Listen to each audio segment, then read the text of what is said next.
À moto, sous son casque, ou quand on court, même à deux on est seul. Seul avec ses pensées. Car avec la pratique, les mouvements de la course minimaliste s'automatisent. Libéré, l'esprit du coureur vagabonde passe du coq à l'âne, fait des liens inédits. On dit qu'un homme d'action qui marche va plus loin qu'un philosophe assis. Oui, mais un vieux qui court. Enfant, j'ai eu la chance d'être éduqué par ma mère à la bonne cuisine et aux produits sains. Cela a perduré avec ma femme.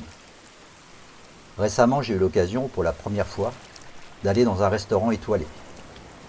Évidemment, mon épouse est allée traîner du côté des cuisines et s'est retrouvée en discussion avec le chef. Comme elle lui confiait qu'elle aimait elle-même accommoder les produits du terroir et le complimentait chaudement sur ses préparations, le cuisinier a eu les larmes aux yeux. Peut-on parler d'art culinaire? Les mets proposés ici avaient tous pour base d'excellents produits locaux, mais ils étaient de plus sublimés par la préparation, le choix des ingrédients à réunir, les sauces, les cuissons. Tout cela devenait une véritable symphonie de goût et faisait naître une réelle émotion à la dégustation. N'est-ce pas là la définition de l'art? Plus prosaïquement, pourquoi est-ce que je consacre 25 heures par semaine à une chaîne non monétisée?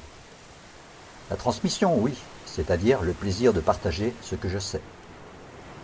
Mais on nous appelle aussi créateurs de contenu. Mes vidéos sont-elles des créations? Quand je reprends le personnage du prisonnier, par exemple, et que j'en fais un pont vers H ou 1000 grammes, je reprends une base existante, certes, mais j'en fais quelque chose de nouveau.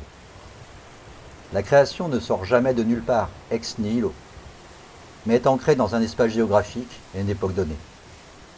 Les créateurs sont tout d'abord des nains, perchés sur les épaules des géants qui les ont précédés. Ce besoin de création et cette satisfaction de voir sa création reconnue, pensez aux larmes de ce cuisinier félicité pour ses plats.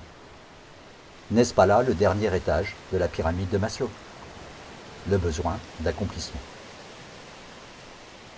Ce besoin présent chez chacun, combien d'entre nous peuvent réellement l'assouvir? Si l'enfant dessine, peint, invente, expérimente, je vous parle d'un temps d'avant la généralisation des écrans. Qu'en est-il de l'adulte? Il fut certainement une époque très lointaine, dans le plan originel, où tout être humain, selon la nécessité ou l'envie, pouvait tour à tour être chasseur, même les femmes, cueilleur, sculpteur, musicien, peintre.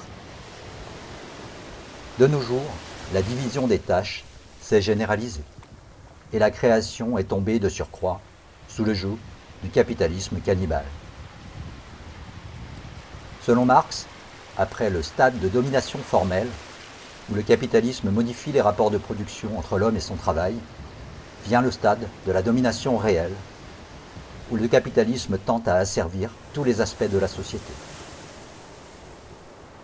Guy Debord, lui, parlait de société du spectacle, l'aspect complémentaire de la célèbre expression du pain et des jeux. Marx, pour le pain, comprenait le capitalisme et les moyens de production. Debord, pour les jeux, c'est-à-dire le spectacle comme toile de fond omniprésente de cette société, et son corollaire, la réduction du citoyen à un simple spectateur passif. La création a donc été monétisée, comme le reste des activités du champ humain.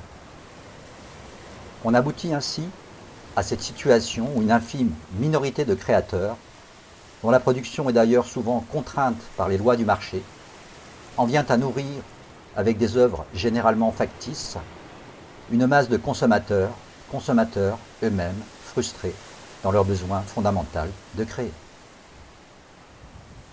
Peut-être est-il grand temps de se réveiller et de retrouver l'enfant, ou l'homme préhistorique, qui sommeille encore en nous.